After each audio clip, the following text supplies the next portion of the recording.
अस्सलाम वालेकुम व्यूअर्स, जैसे कि आपके इल्म में है कि अज़ान टीवी एक डॉक्यूमेंट्री अल-निसा के नाम से बना रहा है जो कि वुमेन राइट्स के हवाले से है।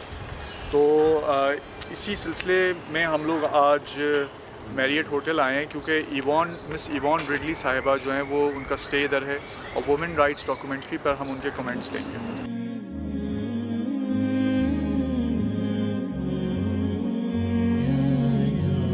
बस हमारी कोशिश होगी मिस इवॉन रिडली से जितना ज़्यादा मतलब उनकी जो रिसर्च है, जर्नलिस्ट हैं, उन्होंने ख़ुद वो यूरोपियन हैं और मुस्लिम सोसाइटी को भी वो समझती हैं, तो हम चाहेंगे जितना ज़्यादा उनसे हमें इस्तिफ़ादा हम ले सकें हम लेंगे इंशाअल्लाह। अस्सलाम वालेकुम। Walaikum salam. I want to know that about the past, that when you went to Afghanistan and how were you actually caught by the Taliban? I had been in Afghanistan for 2 days and I was making my way back to Pakistan on a donkey.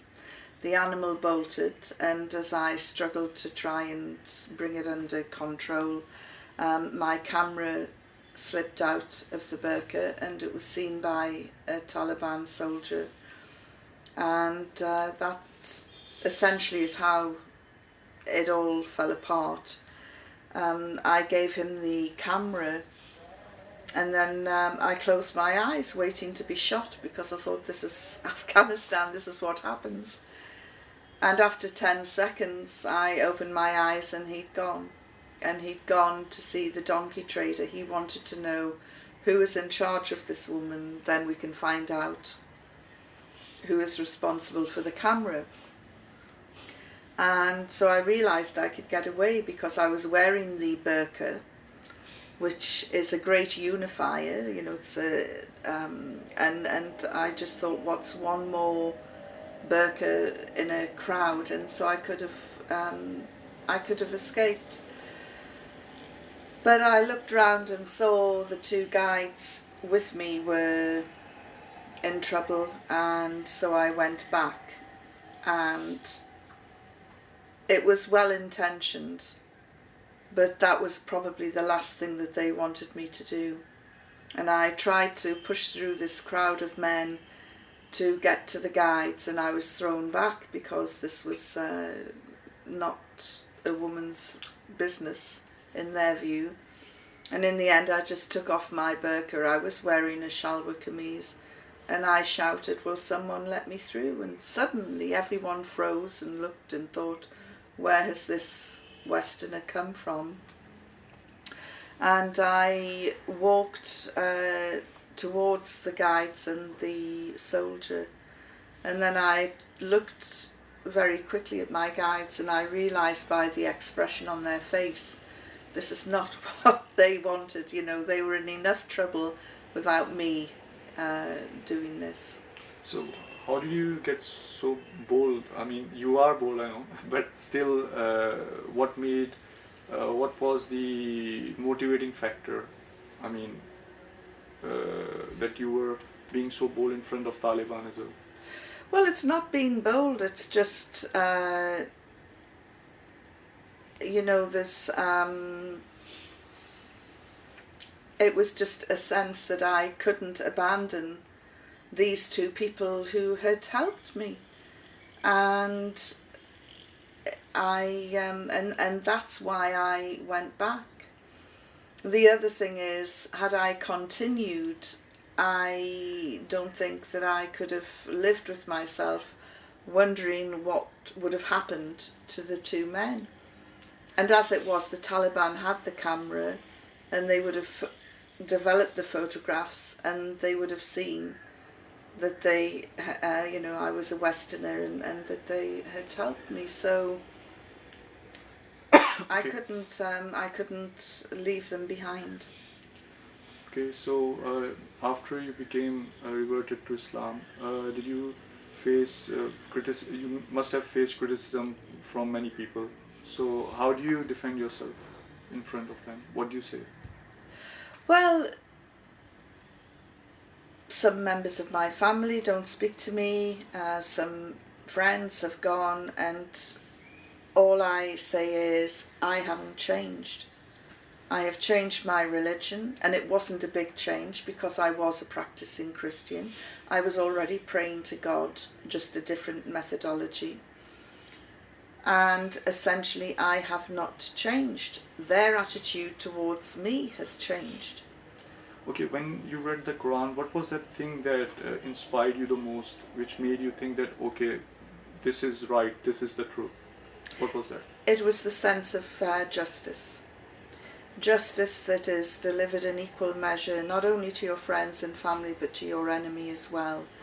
And this really impressed me because as a Christian, you're told to go out and do good deeds and love your neighbour and do nice things. And anybody can get up and be really nice and benevolent and kind. And it's part of our human nature. But to actually sit in judgment and give equal treatment to somebody you don't like, as well as to say someone from your family, that is, that is strength, that is inner strength, and it was that theme of justice, and not to remain silent if you see an injustice. How do you think that the women liberation movement has benefited the women folk? Well, the women's liberation movement, and I was very much part of that network in the 70s, was compelled to rise up because women were treated very poorly in terms of equal pay, equal rights, respect. But I would say that the main problem with the women's movement at that time was that it was very narrow, and because of the way they protested and demonstrated and because of their demands, they made it very difficult for religious women, especially Muslims, and other women to be able to join the movement. So the feminist movement in the 70s did a very good job, but it was narrow in its membership and excluded a lot of women, which was a shame. And I don't think it was deliberate, but that was the net effect. My next question is that since you have studied in England, and you must have studied the Roman civilization in your history classes, can you tell me that how did the Roman treated the women folk? Well, historically, women have been treated miserably from the days of the Roman Empire. They were objectified, and they were treated as sex objects, and have been treated that way right up to the present day. You look at adverts and women are objectified in adverts. You can see an advert for a tractor and there'll be a naked woman there, and you think, what has a naked woman got to do with selling a piece of farm equipment? And every farmer I know would be more interested in what's under the bonnet of the tractor anyway. So women from the Roman Empire right through ages have been treated as sexual objects. And even in the Bible, women were portrayed right from Eve through to many major female figures in the Bibles were portrayed as women of temptation, women who led men astray, and the whole perception of women was one of being inferior and a person not to be trusted. And there are stories in the Bible, and it's really distressing the way that women are portrayed. You know, Islam in the West is the fastest growing religion in the world today, and the majority of those who are converting to Islam are career women, women in their late 20s, early 30s. Certainly in Britain, more than 100,000 have embraced Islam, and people wonder why. The reality is that the Holy Quran makes it abundantly clear that women are equal in spirituality, worth and education. We have an equal status in Islam, and the Prophet Muhammad, peace be upon him, made it crystal clear in his farewell message, his final message, that all human beings are equal, and no one will be judged on their power, their wealth, their beauty, but on their piety. And this is something that I particularly found very impressive. And even the language of the Quran is totally gender balanced as well. So sadly, there are patriarchal societies that try and subjugate and oppress women, and it has nothing whatsoever to do with Islam. Non-Muslims are under the impression that women are not allowed to be educated. Well, the Quran makes it clear that that education is very important, and there are hadith, that if you can't find education in the home, go out and get educated. So I think that that people are quite surprised when they read the Quran and the history of the early days. Women fought on the battlefield. The Prophet, peace be upon him, his Aisha led the battle of the camel. She led men into a battle. And yet people try and diminish the role of women, and we were right up there with the warriors, with the scholars, having major roles to play. When the Holy Quran was first compiled into a book form, it was entrusted into the care of a woman. So it's very easy to dispel the myths if people are prepared to listen. Why are usually why do you think that the electronic media, especially the Western media, misleads people about the women folk in under Islam? Why do they usually make this propaganda? Especially when we saw in Afghanistan, they made the issue of hijab and all that. So why is it that? Unfortunately, I mean, there's two reasons for it. Part of it is ignorance. They genuinely believe that Islam oppresses women.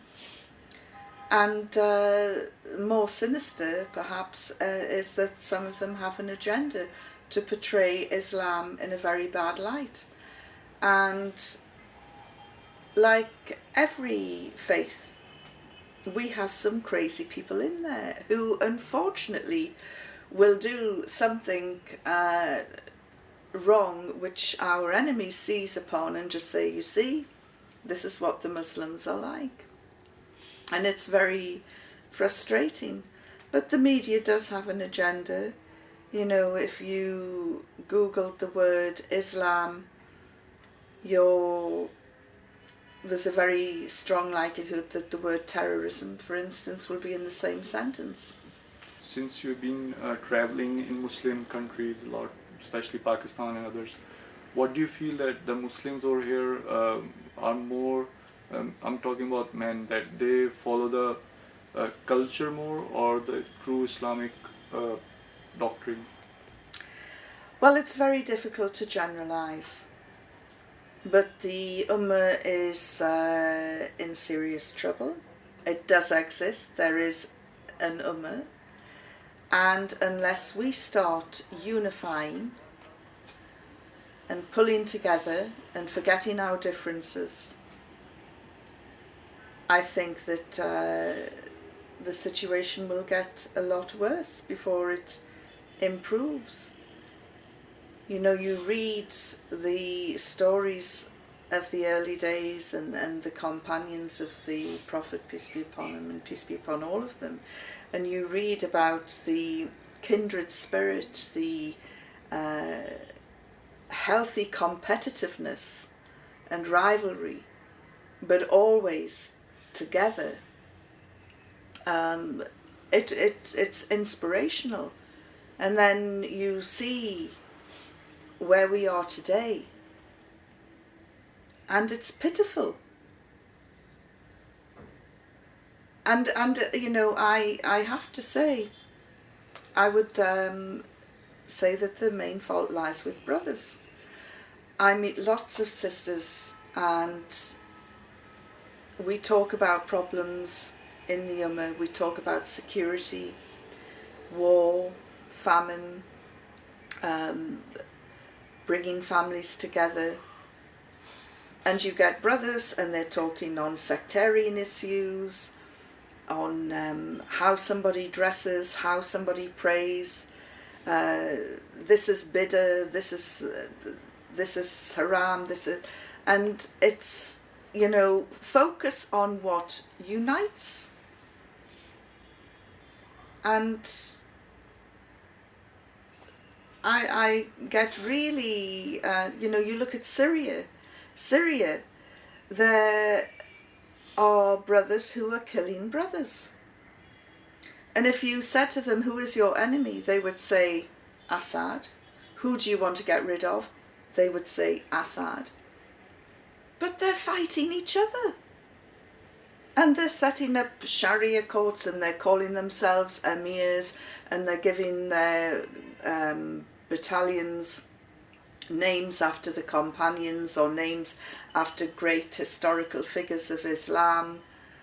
And you think, what are you doing?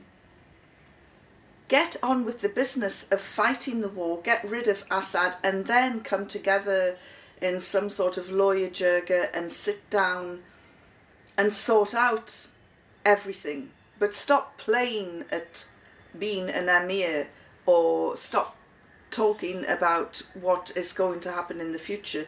Focus on the job in hand. But they're all over the place. They're disunited.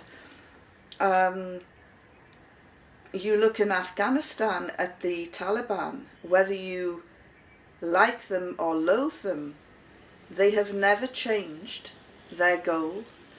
They are united, and I'm sure that they must have their differences, but they put on a united front, and they have been constant in their battle to liberate their country, and they have never changed in that. And that, you know, has to be a lesson to how we should behave. But it's just not happening. We're fractured. We're disunited. Some people won't pray behind somebody else because he has his beard this way, or because he has his arms another way. And what is this nonsense? We're all praying to the one God. What defines us as Muslims? The 5 pillars of Islam. Not 3, not 4.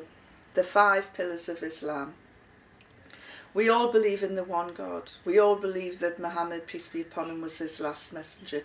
That is what defines us as Muslims. And that is what we should focus on. Focus on what brings us together, not what pulls us apart. Thank you very much.